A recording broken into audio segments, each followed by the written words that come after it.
In order to preserve the original artistic intent of the tested feature film, the following content is in 4K UHD HDR10. The goal is to show you the original HDR images without tone mapping. For this, you need to watch on a HDR-compatible display device system and application. A version with a better compression is available for download on the labodj.com. You can follow me on Twitter, Facebook and Instagram, and please feel free to subscribe, like and share.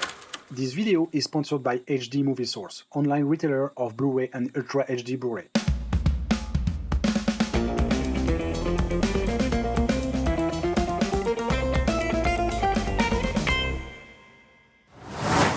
Hello everyone and welcome to this complete test of the Ultra HD 4K Blu-ray of Super 8. In this program, some words about the movie, the technical details of the original master, some information about the disc and its content, the analysis of the image, and conclusion. Super 8 is an American movie from JJ Abrams from 2011. I love this movie. When I saw it for the first time when it was released, it was like I was 8 years old again at the cinema with my parents when I discovered E.T. It's for me one of the best movies of JJ Abrams, to whom we owe in particular Mission Impossible 3, the two first reboots of Star Trek, and Star Wars Episode 7 and 9. This film is magnificent, visually, artistically. The children are incredible. The supporting cast is also incredible. Special mention to Ron Eldard and the too rare Carl Chandler. The music is splendid, the photography of Larry Fong is sublime, the high-end visual effects and practical effects are awesome, the soundtrack is really fantastic. In short, I'm full of praise for this film. And my love for it is proportional to the disappointment I felt while testing this Blu-ray. But we'll come back to this later. Technically, the film was shot with a wide range of cameras, mostly on film. On the menu we find Arriflex 16SL3, Arriflex 435, Beaulieu 4008, ZM4, Bell & Howell IMO, Canon 1014 XLS, Panavision Panaflex Millennium XL2, and the Red 1MX. On the optical side, they use Zeiss Superspeed, Panavision ENC series, and ATZ and an AWZ2 series. This film was originally finalized with the 2K digital intermediate, and this new version has been remastered in 4K. The film was shot in anamorphic. The anamorphic process consists in optically compressing the image during the recording. We'll be able to record more information on the film, and during the projection, the image will be de-anamorphosed, allowing to deliver a much larger image. The optics used have the particularity of having significant deformation on the side and especially to generate aberration when a light source is in front of the lens. This is called a lens flare, and JJ Abrams likes flares a lot. One of the characteristic elements of the use of anamorphic lens is the shape of the blurred light bands, which are called bokeh. In scope, these bokehs are oval instead of round. The ratio of scope has known various formats, such as 255:1, then 235:1, and it was standardized as 239:1 in 1970. In 177:1 you will have the whole image, in 133:1 you will have bars on the sides, in 185:1 you will have some black bars at the top and the bottom, and in 235:1, 239:1 and 240:1 you will have larger bars. This movie was mixed in 7.1 and available in SDDS, datasat and Dolby Digital in theater. This edition contains two discs, a 4K UHD disc including the film in HDR10 and Dolby Vision.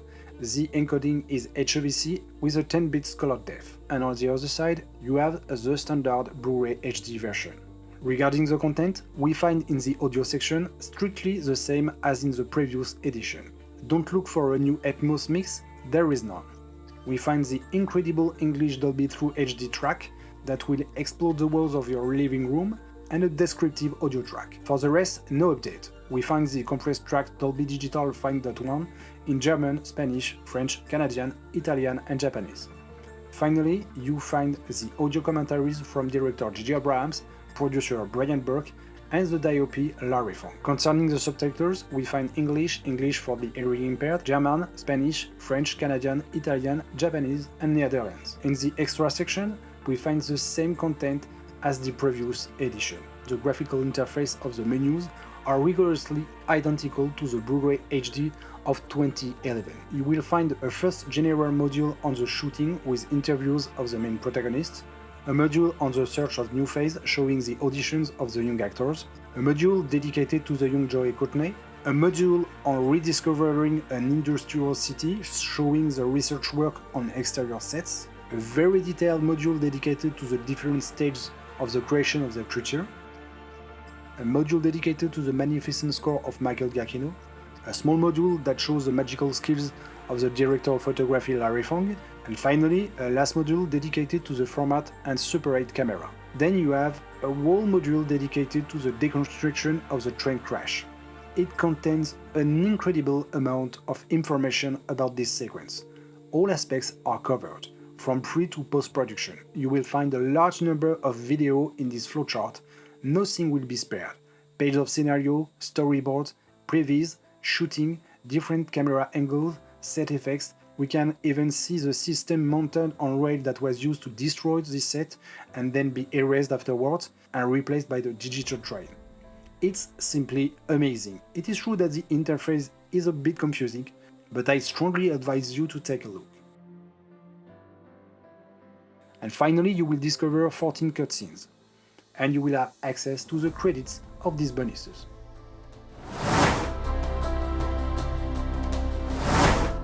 Super 8 is presented to us in HDR10 and Dolby Vision. The previous edition was already of high quality.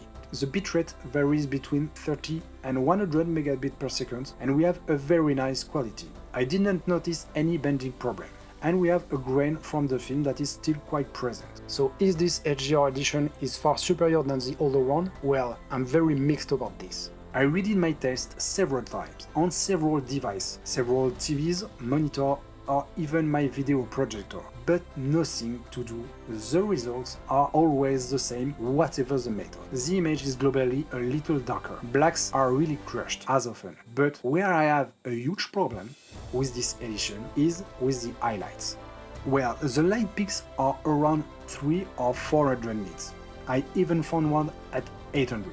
The first thing that got me is this scene. We have flares and specular highlights on the body of the car. Theoretically, this should give us quite high values. Well, it's not the case. It could be a choice, even if it's quite surprising, but the problem is that the signal is completely crushed. You see here we have a line, as if the signal was limited, or that we had reached a threshold. In HDR, you shouldn't have a threshold like that at 300 nits. If you look at the majority of the explosion in this sequence, it's the same. They are completely clipped. It's simple, there is no information in the highlights. We have big white patches without details. So I don't question the artistic intention. As I mentioned in my video Myth and Legends about HDR, artists are grading as they want with the intensities that they want. But having a signal clipped to 300 nits in HDR on the source, it goes totally against what this technology can offer you. That the TV is not capable of displaying high intensity is one thing, but that at the source we are with a completely crushed signal where it lacks huge amount of the information in the highlight, there is enough to ask question about the source they used for the restoration. The explosions, I suppose they were filmed on set. The details should have been here, unless it was lost during the previous mastering, unless it was not recorded during the shooting, we should have this information. In theory, when we compare this scene of speed in HDR and this explosion, we do not play at all in the same court. Again, this is not a question of artistic intent, it's purely technical. That's the whole point of HDR, to give you more details in the highlight. Comparing with the SDR version of 2011, it really feels like it is the same source, as if they have started from the SDR version to make this HDR version.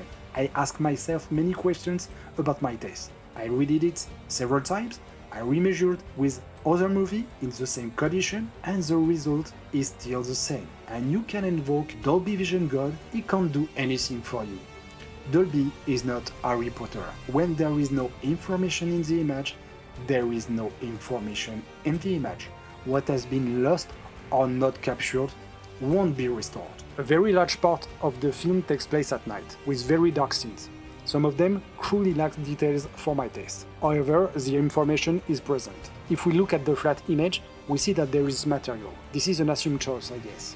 In terms of detail, there is no gap between these two editions. It's clean, it's quite precise, but nothing chirurgical. After, I don't doubt for the moment that some TV will increase the sharpness, but if we look to the original signal without post-processing, the gain is not huge. The colorimetry is about the same. We are on P3D65 encapsulated in a BT2020 container. We have a little more richness in the orange tones, but for the rest, it remains essentially identical to the previous edition. If we make the balance, menus are identical to previous edition. Extra are identical. Visual of the disc is identical. Soundtracks are identical, and for the majority, we stay with 5.1 Dolby Digital compressed tracks. Regarding the picture quality, the HDR upgrade is, according to me, not that good. I expect to have a richer image, more detailed. They kept more or less the same grading, and it's perfect in that sense, because for me, they have no reason to change the colorimetry of this film. But I'm really disappointed by the lack of material in some part of the image. Maybe the shooting conditions just didn't allow to add detail in the highlights. And finally, this edition is the best we can have with the original material. Despite everything, the image is of very good quality and much better in terms of encoding than the previous edition. This makes this edition the best version of Super 8 available at the moment, even if I expected much better. This test is now finished. We'll see you soon for more tests, and until then, take care and see you soon.